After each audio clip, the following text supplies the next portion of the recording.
Hello everyone, it's Vincewell signing again, and welcome back to Sonic.Exe, the remake. Last time we were doing this, not a lot happened, or at least not a lot interesting. Tom was an idiot, police were inept, his friends were annoying, and that's basically it.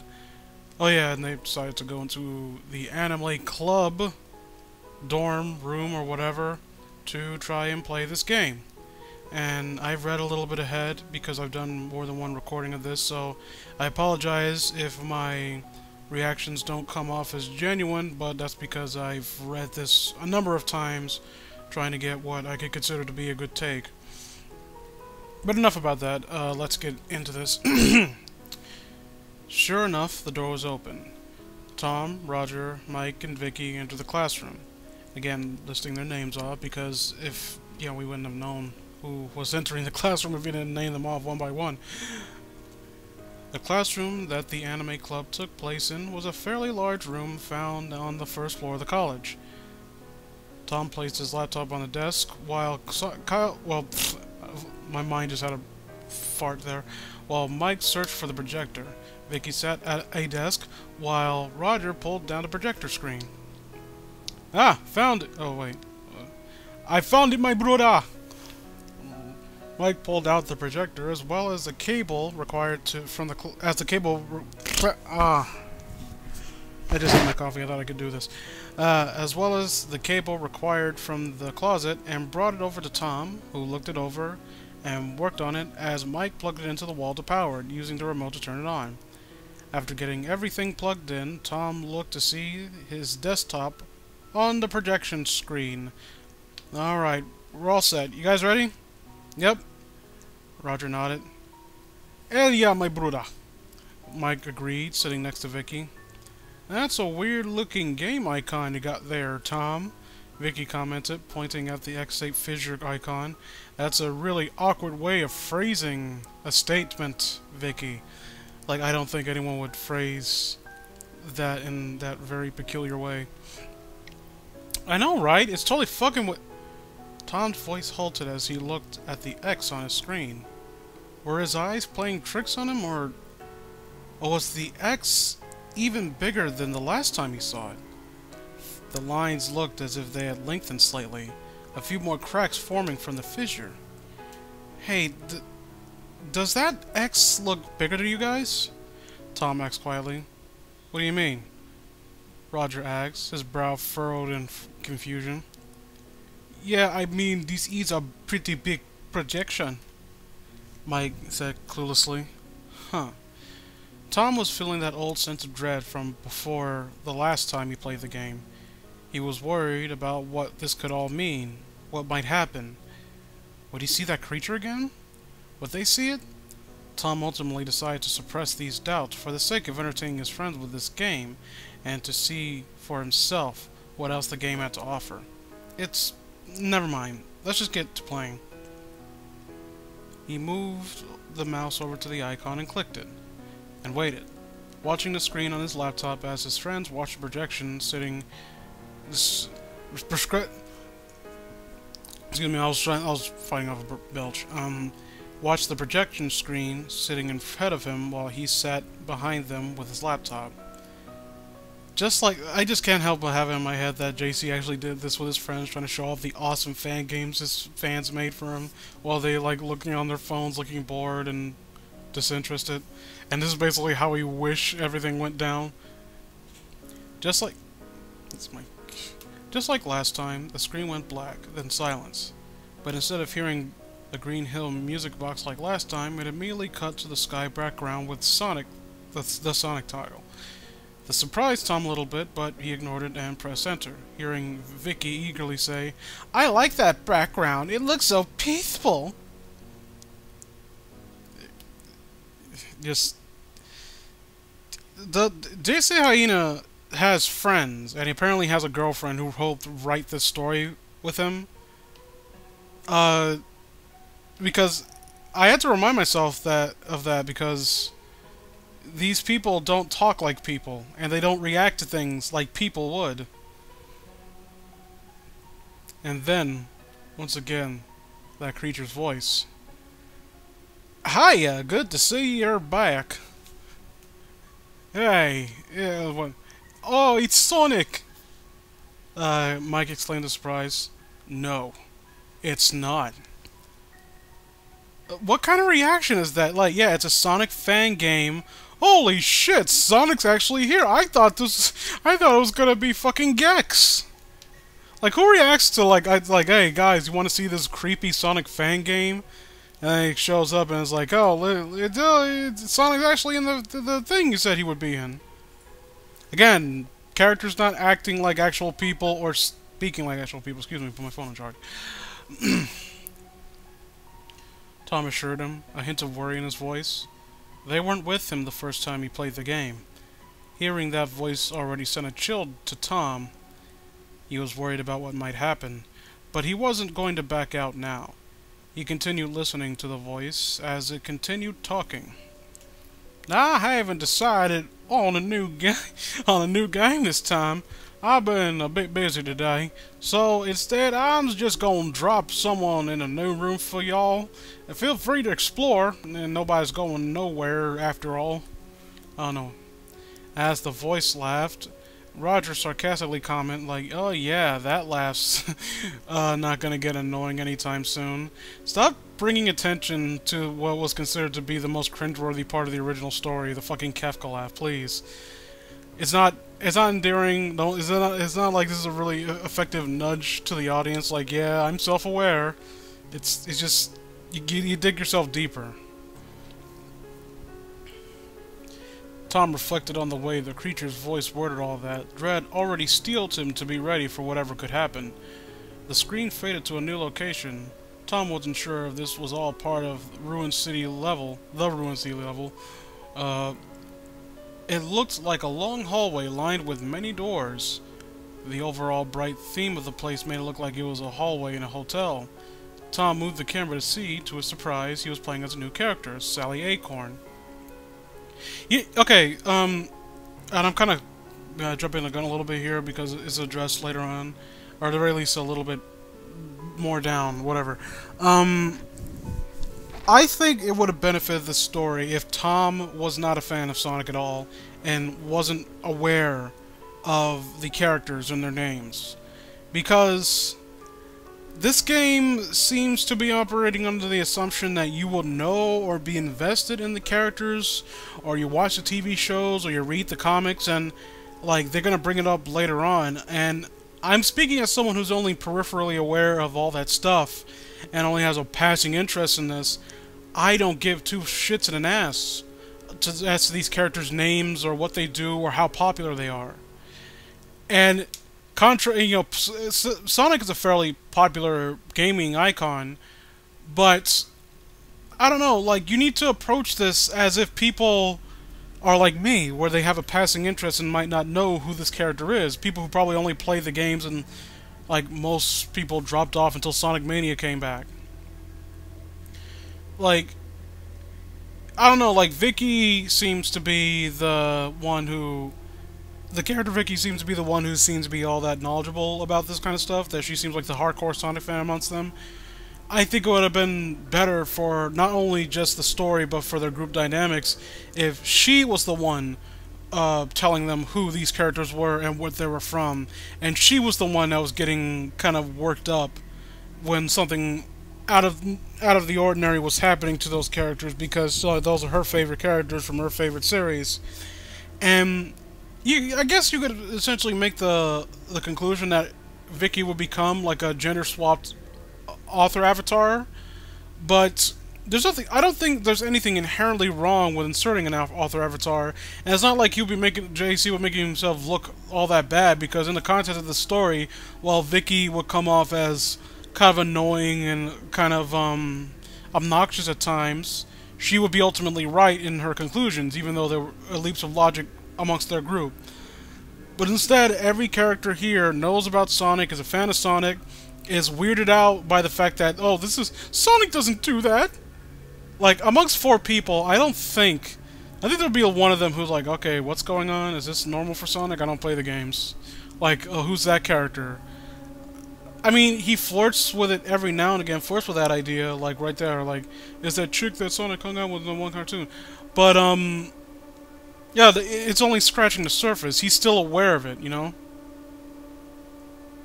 Whatever. Hey, it's that chick from that that Sonic hung out with in that one cartoon. I don't know what to do any accent anymore. Mike spoke up, snapping his fingers as if he struck a thought. You mean Sally? Vicky asked him as Tom moved her down the hall of doors. Ah, that's what she's called? Mike responded. The more you know. I'm not doing the accent anymore, fuck it. Tom, meanwhile, was unsure about which door to enter. He didn't want to risk falling for a trap, but at the same time, he wanted to see what else was in the game. Roger then spoke up. Go through that door! Tom looked up to see Roger was pointing at... What? He didn't really have to look up, I mean... Okay, he's sitting behind them, and he can see what's on the projection screen, so he doesn't have to look at his screen to play the game. He can just look up at the screen, and he probably would have seen his friend pointing at the... That's just me getting nitpicky, and that's not really necessary. Roger was pointing at the door next to Sally on his left. Tom moved to the door, and Sally opened it. Sally entered a strange room. It was a large room, except it seemed distorted. Furniture looked like they were slanted or twisted and deformed, and on the walls and ceilings, both of which seemed crooked and bent in bizarre ways. If Tom wasn't unnerved by the whole experience, he would have assumed that this room would have belonged to a funhouse at a carnival. Tom heard Mike comment with a loud, "Aw, dude, this is fucking awesome!" I mean, a video game setting with odd, geometry? Does anyone play video games? Like, fuck. No one responds to this. No one acts like this. As he had Sally explore the... I don't know, maybe Mike is a fucking YouTube LPer. Where everything just amazes him. As he and Sally explored the distorted room for another door. Eventually, Tom found one after wandering through the door from... What is wrong with my eyes? Let me sit up a little bit. Eventually, Tom found one after wandering the room, and so he had opened it. And so he had it open, and then he found Sally entering another room, one that for some reason disturbed Tom even more. It was another large room, except it wasn't all that distorted or deformed like the previous one. Instead, it was a nice-looking, dimly lit room. But that wasn't what Tom or the others noticed. It was in the center of the room, suspended by what looked like strings, was what looked like a red fox. Oh my God, that's Fiona! Vicky suddenly shouted in surprise as Tom had Sally walk closer to get a good look at her. Who's Fiona? Mike asked confused. Fiona fucked, you dumbass! Vicky answered rather irritably. I don't know, like... The problem is, this feels like... I think JC was kind of going for her to be the kind of annoying in how elitist she was for Sonic trivia. But I can't tell, because we've seen how JC Hyena writes before. So whether or not this is just his thought process and how he thinks that people would react to fucking Fiona whatever the fuck, I don't know. I think that's what makes it this harder to really gauge. Cause I'm always trying to determine how serious he's being at the moment. Holy shit, it is, Tom muttered. Indeed, it was Fiona Fox from the Archie comics. She seemed to wear only a bra and panties. Oh, we're gonna turn it into this, huh? Okay, why not? Fuck it. For those who don't know, JC dabbles in a little bit of not safe for work type things occasionally. And was strung up and suspended by the strings like she was some kind of puppet, her head drooping down. She looked unconscious. They also began to notice how beat up she looked. Her hair was in a mess, her fur seemed unkempt, and there was a map of surgical scars all over her body, some of them appearing to be recent, as if someone performed a live autopsy. See, this is what happens, like when your man says to make him a sandwich, You're going to do it. I mean, this is just a natural consequence of disobeying the patriarchy. You know what I'm saying? Just saying, you know? Suddenly, they all jumped as Fiona's head shot up with a sharp gasp, her eyes wide and terrified. She looked at Sally and then spoke, her voice tiny, weak, and scared. Help me. Get me out of here, please. Before he comes back. This is fucked up, Roger said, clearly disturbed by the predicament Fiona was in. No fucking kidding, Mike agreed. Vicky nodded, looking at Fiona, a hand over her mouth as the poor female fox was breaking down in tears, begging, Please, you have to get me out of here. I can't take another one. Tom, let's go into another room. This is starting to freak me out, Roger said, looking at Tom. You don't have to tell me twice. Tom nodded, already scared by what was going on. He had Sally head out the door he came from, as he and Fiona started to protest. As he did, Fiona started to protest, her voice rising in fear. No, don't go. Please, don't go, please. Don't leave me in here. Don't leave me in here. I don't know, if I were playing some kind of weird game where, what my instinct would see, bear in mind, within the realm of this story, this is still just a game, as far as they know. I think the probably gut reaction someone would have would be to, I don't know, am I supposed to free her? Or, is there supposed to be some kind of prompt that triggers, or maybe there's something that happens where you hear footsteps, and then you're supposed to hide in a certain area, and then you have to watch her get tortured. You know, kind of like something out of Outlast or Clock Tower. Because in the context of this game, this is just a horror game starring Sonic character for some reason. And yet they act like this is such a weird phenomenon that, oh, well, it's not natural to see this in this. It'd be kind of fucked up. You kind of have to wonder what kind of weird headspace a Sonic fan would have to be in to make shit like that. But it's not improbable. Tom and his friends were in shock. The room Sally had entered was not the room he was in before. It was a disturbing looking room, far more surreal than the distorted room from before. Spacious? Spatious? Spacious? No, not, let's see. Spatus, many-angled, and spartial geometrical logic of this room was completely wrong. Tom felt like he was looking at M.C. Escher's relativity painting with this room, with the stairs and doorway all being places they couldn't and shouldn't have been in. It is a video game. Stop acting like this is so weird. I would be like, oh wow, how did they pull this off? Oh, this person who made this must be really creative. But they're acting like this is a real place that they're in. It is a game, you spazzes. What the fuck? Mike exclaimed breathlessly, looking at the strange sight of the room Sally was currently in. Weren't we just in that funhouse room not too long ago? This is getting goddamn freaky. I don't know if we should keep playing this game, you guys, Vicky said with an obvious hint of fear in her voice. You're all annoying. I'm just gonna say that. Just what is this game? Oh, you acknowledged it. It is a game. This is not freaky. It is slightly odd and, I guess, graphically speaking, quite impressive. I mean, I gotta hand it to the person who made that those Sonic.Exe games. I mean, they're better than they have any right to be. I mean, they're actually interesting. I can't remember. There was one. It's like a Sonic ROM hack, where basically every now and again it will slip into the evil Sonic.Exe boo-boo dimension thing, and taking rings actually hurts you. It actually counts down the rings you have, or you have a set amount of rings. And you have to hit the invincibility block, I think it was, and then that will change it back to your world.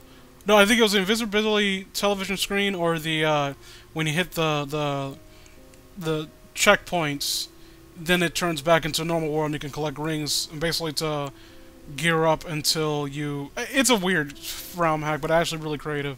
And it's a lot more than Sonic.Exe deserves because it's a piece of shit story made by a weirdo who, I'm not... Let me make it clear. I have nothing against the fact that he's weird. I have everything against the fact that he's a bad writer. Tom thought... I just went on a whole tangent. Tom thought, as he and Sally traversing the room, he watched as instead of going up one of the stairs looked like they were going sideways instead of up towards a door that looked like it was upside down. After opening the door, Tom and his friends became even more confused as Sally had entered another completely room. Excuse me. Need to get some water. So. This one not as distorted or many-angled, but instead he entered a dilapidated street. Tom was back in the ruined city area. Whoa, talk about your fixer-upper, this place. Ah, you're the funny one, allegedly. Mike commented as Tom had Sally traverse the city. Is that how you spell traverse? I don't think so. I might be wrong. This game is really weird, Roger mumbled, sitting back with a sigh. Tom was on the alert at this point. Last time he was in the ruined city, he stumbled across that Sonic creature. Thankfully, his fears subsided, as it felt like the creature wasn't here this time as he explored it. Suddenly, those fears immediately shot back the minute he heard the clown-like laughter echoing across the silence of the city. The sudden abruptness of the laughter making all his friends jump. "Fucking hell!" Roger gasped. "Who the hell's laughing?" Mike asked in a demanding tone. Just then, Tom's screen froze and suddenly started to glitch and distort. It also started to heat up at an alarming rate, withdrawing his hands from it as he looked up at the projector screen. His heart momentarily stopped the minute he looked. The creature was in the projector screen, facing a brick wall, his back towards Tom and his friends. And Sally was nowhere to be seen. This confused Tom as the projector screen was running perfectly fine, even though his laptop screen was getting eaten up by pure glitch. Hey, it's Sonic! Why are his arms blue? Roger asked as a look of concern on his face. Is that a fucking Chris Chan joke? Is it? I really want to know. Does JC Hyena know about Chris Chan? What would Chris Chan, or Christine Chandler, as she's going by nowadays, I'll humor that. What does Christine think of Sonic.Exe? I'd really like to fucking see, oh fuck it, his reaction to it. I'm just imagining it now, the look of horror on his face, how he's take all this shit completely seriously. But yeah, this is stupid. The creature's head slowly turned and turned and turned until it was looking directly behind him, looking at Tom and his friends, who were looking at this creature face to face. The creature was smiling a demented smile and spoke in that fake Sonic voice, which was now low, slow, eerily perverted tone as the rest of his body twisted until his whole front side was facing them. "There's so many souls to play with, so little time." I don't know why I'm just randomly doing accents. And then the creature began to transform again. Tom's friends shot out of their seat and backed themselves towards Tom in fear as they watched the monster's eyes blacken, his smile widening, showing fangs. Tom could see the creature was growing taller and lankier, basically a furry version of fucking Laughing Jack. And with this torture porn garbage that we've seen so far, I think I hit a nail right on the head. I've seen the new fucking design of Sonic.Exe. It's basically that. It's basically just Laughing Jack, but he went to a furry convention and didn't know what to dress up as, so that's what the first thing he thought of. Tom could see that the creature... Well, wait, okay, revealing nothing... Wait. His limbs looking like they were stretching out of the skin, revealing nothing but black as the fur darkened and grew more wild. The skin more sickly pale. An X-shaped cut began to form across the creature's chest, and cracks were forming from the blackness of his eyes over the dark blue fur. The sight of this thing was truly outrageous. What the fuck is that? What the fuck is that? Mike screamed, clinging to his terrified girlfriend as he saw the creature transform. I don't fucking know, Vicky yelled in response, who was clinging to Mike herself, eyes wide in shock. Tom was at a loss for words as he looked at the creature's smiling face. Two red dots faded into view on its black eyes as its head tilted slightly, and it spoke again, its voice more feral and more vicious. Wouldn't you agree? The creature then began to reach a hand towards them, as if he was planning on grabbing them, and Tom could see his hand was black, ending in long, sharp claws. Tom, turn it off! Turn it off! Roger screamed, and as everyone was backing away, screaming in terror, Tom began to see why. The hand looked like it was actually coming out of the projection screen towards them. In a moment of fright and instinct, I thought I was going to say fight or flight. Tom lunged toward his laptop and slammed his finger down the power button, regardless of how hot the computer was. Oh, kinky. Shutting it down as he unplugged it from the projector, which also turned off. The giant black clawed hand that was in the room with them was gone. Silence. Tom was sweating and breathing quickly as he looked at his laptop's black screen. Mike had fallen over a desk in his panic, and Vicky was on the floor with him, hugging him while looking at the blank projector screen. Roger was backed up against the wall. You all saw that, right? He shakingly sputtered. I mean, it wasn't just me. You all saw that, right? God, I hope we didn't, Tom muttered in response. What the fuck was that? Mike asked a third time as Vicky helped him up. Tom, what the hell kind of game did Kyle give you? Vicky demanded to know, desperate. I don't fucking know, Tom responded defensively. Whatever that thing we just saw, it was definitely not Sonic. What does that fucking matter? Mike groans. Oh wait, that's what he would say if this was a thing that took place in reality, because the fact that it wasn't Sonic does not take precedence over the fact that there's some kind of weird entity that tried to kill us. Like, why is that even in your head? Why is that even relevant to you? The fact that this creature is not Sonic. If it was Sonic, would everything be hunky-fucking-dory? You fucking degenerate. Oh, my head. I'm gonna get some water soon. Suddenly, the classroom door was kicked open before anyone could say anything. Then a teacher came in. What the hell is going on here? The teacher demanded. You four shouldn't be in here during the evening, especially when there's a killer on the loose. Tom and his friends tried. Well, if there was like campus police and like people patrolling, then we wouldn't have that problem, now would we? But that's again in reality. We don't live in reality in the story. Tom and his friends tried to explain the situation to the teacher, but he wouldn't have any of it. Enough excuses! He grumpily stated. Just get back to your dorm rooms and don't let me catch you out of your dorm rooms. Okay, I don't know why he felt the need to. Well, saying anything, they left the room. Tom carrying his laptop. After a while, they began conversions. I don't know why I read it like that. Jesus Christ, that was fucking weird. Mike spoke up. No kidding. I knew that thing was a freaking Sonic fanboy, Mike said. Mike replied, I immensely dislike these characters so much.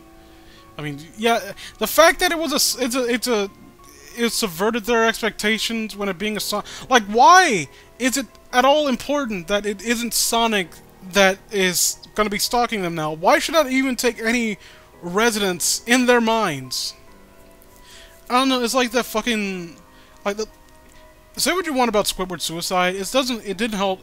It's a story that doesn't hold up at all. It's not very good. It's pretty bad actually. It relies too heavily on shock and torture porn and basically shit like that. But at the very least, it acknowledges that there is no horror to be had in the fact that the character's acting out of character. The horror comes from what kind of weird, like the whoever could have possibly done what he had done in the time that they were taking the fucking tape to the what was it, the editing room or whatever. Like the point is, like, it's again, the horror is more in touch with real world things. Like, there was some kind of weird guy who made this weird snuff film and snuck it in for them to watch. This weird, creepy guy who might have been a killer. And that was where the horror was supposed to come in. That someone made a snuff film and just snuck it in there and just without a trace. And here it's just the fact that it was a Sonic character that's coming after them, or someone that looks like Sonic, that is supposed to be horrifying. It's not. It's stupid. This story was dead on arrival, and it's not doing anything to justify its premise. My hat. My hat hurts. No kid. I mean, do you think we all just imagine that hand coming out? Roger asked, a hint of worry in his voice. How could we all imagine it? Vicky asked in return, a look of doubt in her face. I don't know, but there's no way that could have been real. We had to have had hallucinated it. Tom was sure that Roger was in a small state of denial over what just happened, but he didn't feel like calling him out on it. Right now he had other things on his mind. Anyway, we should probably head back to our dorms. That game was weird, Tom. But it was fun hanging out with you guys during it, Roger said. Yeah, you too, man. See you guys later. With that, everyone went their separate ways in the hallway, and Tom went to his own dorm room, placing his laptop on his desk and sitting on his bed, looking back at what occurred moments before. Did he and his friends really hallucinated, or was that creature actually trying to grab them? Tom honestly couldn't think of a way to rationalize what just happened, as much as he deeply wanted to. He didn't want to admit that what he experienced was something supernatural, and that there wasn't a rational way to explain what had happened. That scared him, as he began to think of how coincidental this all seemed. A killer that was targeting the college, and how now this. Tomorrow was the weekend. As Tom settled for bed, he resolved to look more into the case Green was investigating. Again, idiot plot, and this guy has to do the fucking detective work for him.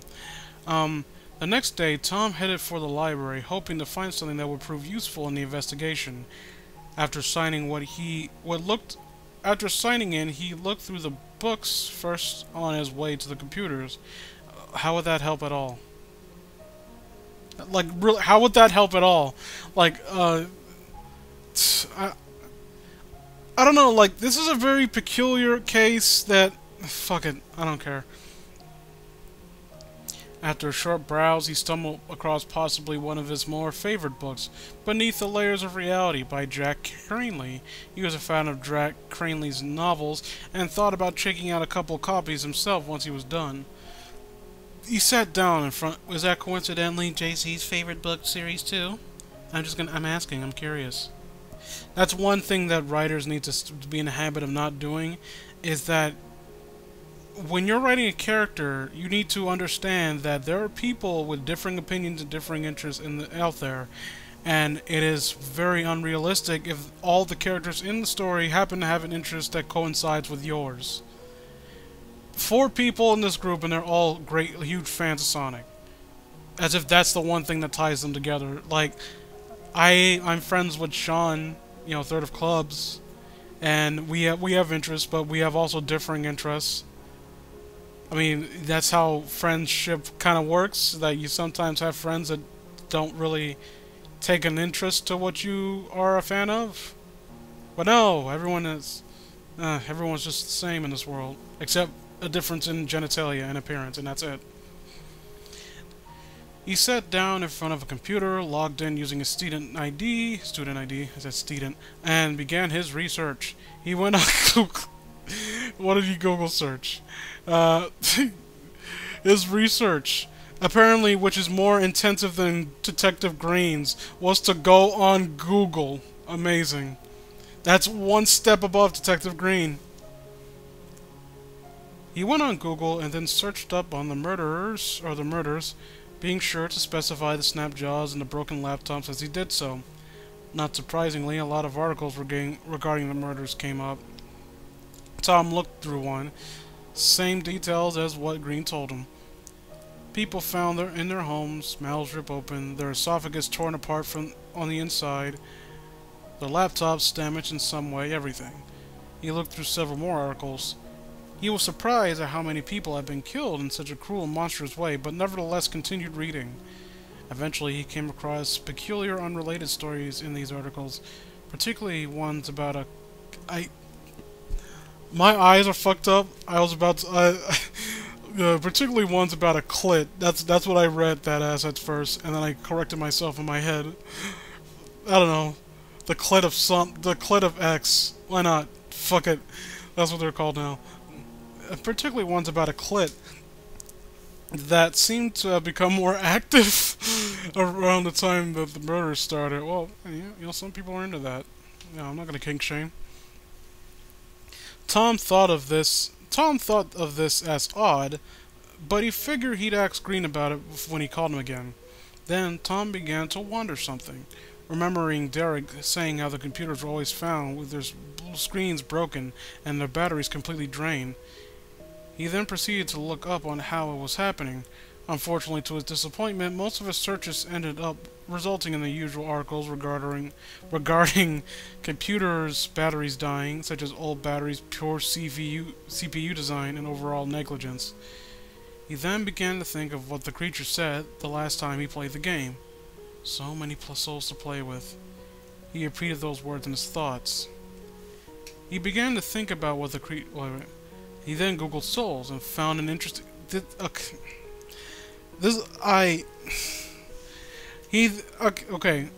get into that. He then Googled souls. He found an interesting article called the 1021 grams experiment, a scientific study back in the early 1900s, theorizing how human souls had mass. A soul is believed to weigh specifically 21 grams, and when the body dies, the soul leaves the body. The body loses at least 3/4 of an ounce of its own weight, or 21 grams, just like the soul. However, before Tom could continue reading any more, he heard the college intercom go off, and his blood ran cold the minute he heard the announcer's voice, unnerved and slightly broken. Attention all students, there's been another murder. All students report to the atrium immediately. Okay, that's going to be a plot point, if not it's really an asinine. But the fact that the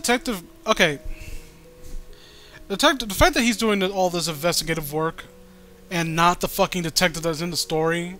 Like, again, I made this point before. This story should have really just had two protagonists. We follow Tom and his friends, and then we follow Detective Green. We uncover more knowledge. We uncover more about what Sonic.Exe is and how he operates on one hand. We uncover more of, I don't know, what he actually does to his victims on the other hand. Like, we see Detective Green speculating and coming up with these theories, and maybe he's laughed at by his colleagues because of it, because realistically, when he's touching upon the supernatural, he's going to be looked at a certain way from his colleagues in the police station where they're trying to actually solve the case. And, you know, it's a whole thing where he's skeptical, like everyone else is skeptical, but he's the one guy who's taking these leaps of logic that is actually getting him closer and closer to the conclusion of who's actually doing it. And then, like I said, and then you have Tom. We follow Tom and his friends while they're doing something with Sonic.Exe, and then we're going to cross them over into one story eventually, or at the very least cross over the both narratives to one area, to one point where they just coalesce. And so far, Detective Green is proving to be a useless character, because if Tom's doing all this investigative work himself, to the point where he's going to include theories which are eventually going to become plot points, the 21 grams experiment, this should be something that some other character, like, this doesn't feel like a cohesive narrative. Like, and maybe I'm wrong, maybe this isn't gonna come up ever again. If not, I guess that's just JC Hyena just like, oh, this is really interesting, I found it out, I want people to Google search it. And I just think that this is something that should have been reserved for a different character. Tom, well, for the most part, I don't say he has little to no character other than the fact that he likes Sonic, and that's it. Vicky is a hardcore Sonic fanatic. Mike's a bit of a, I don't know, a bit of a dunderhead, you know, kind of a jock type character, I suppose, kind of a jokester. Roger doesn't have a character at all, from what I've seen, and you know, the lack of group dynamics really kills any investment that I have in seeing what happens to them, for one thing. And another, I don't know if this is something that Tom would do. Like, he would take these investigative leaps and, like, try to look up on this shit on his own time. Because the only reason he's even in on this plot is because Detective Green dragged him into it for no real reason. Like, there still has not been a justified reason why Detective Green, except, you know, brought him into this. Like, I can't even say, like, maybe it's because he's his friend, so that might make Tom a target, because, as we've discovered before, the whole thing with the killer is that he seems to be killing indiscriminately with no pattern of choosing his victims. And yet, they brought him in for... Okay, I'm trying to think of one reason to justify it. And it all goes back to what should have been done, where he lets them in on this weird package he got from his deceased friend. They find out that somehow has something to do with the case, and they basically tell him to stay on high alert. And maybe these investigative, maybe this investigation that Tom's doing could be due in part to the fact that he's paranoid and worried that he might be next, and so he wants to look at the patterns of behavior or any signs the killer might be approaching or anything, even though the detective said that, don't worry, I got this, you'll be fine. Or I don't know, basically something that would give these, like, some incentive for characters to do what they're doing. Like, there was what was it, Amazing Spider-Man 2, where he gets through, I can't remember what exactly happens. He basically gets through fighting that movie's version of Rhino, and after that, with no prompting whatsoever, he decides to look into his disappeared father. And, like, there is no transition from plot point A to plot point B. And that's what it feels like here. Like, Tom is investigating this shit for Detective Green for no real reason. Detective Green brought him in on the case for no real reason. And I don't know, like, I'm hoping this improves. Maybe something's gonna happen along the way to justify all these asinine behaviors and kind of weird character plots and all that. But whatever. So this has been Vince12 signing out. I'm gonna get something to drink now. Y'all have a good one.